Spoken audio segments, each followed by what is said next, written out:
Bienvenue sur la première course du Challenge de Majorque, le Trofeo Calvia, 150 km assez vallonné autour de Palmanova, avec tout d'abord dès les premiers kilomètres de course une échappée matinale avec 3 coureurs, Pablo Castrillo de Kern Pharma, Simon Kerr de EF Éducation EasyPost et Mattia Baïs de Poltico Meta. Leur avance est montée à plus de 4 minutes sur un peloton emmené par la Movistar, la Bora et l'équipe UAE.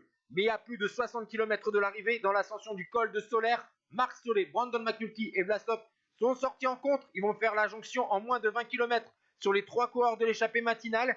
Puis un peu plus loin, Brandon McNulty, Alexander Vlasov et Simon Kerr sont sortis à 3, tandis que derrière, Aramburu et Bettiol ont dépassé les coureurs issus de l'échappée. Devant, ils sont encore 3. Brandon McNulty qui va tenter sa chance dans la dernière difficulté et dans une portion plate à moins de 10 km de l'arrivée. Ils sont donc 3 à se disputer la victoire. Eh bien non, l'Américain, sans doute victime de crampes, va laisser filer tout d'abord Alexander Vlasov, puis Simon Kerr.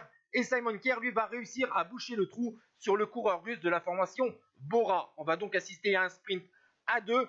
Issu de l'échappée matinale, Simon Kerr a retrouvé des forces dans le final et va se montrer largement plus rapide que Alexander Vlasov, qui a pourtant une belle pointe de vitesse. Mais pour le russe, il subit la loi du coureur britannique qui a remporté l'an dernier le Tour de Langkawi ou encore une étape sur le Tour des Alpes. Et c'est donc une victoire pour l'équipe américaine EF Éducation EasyPost. Deuxième, Alexander Vlasov. Troisième, Brandon McNulty à 27 secondes. Quatrième, Aramburu. Cinquième, Bettiol. Et sixième, Rui Costa. Ciao tout le monde.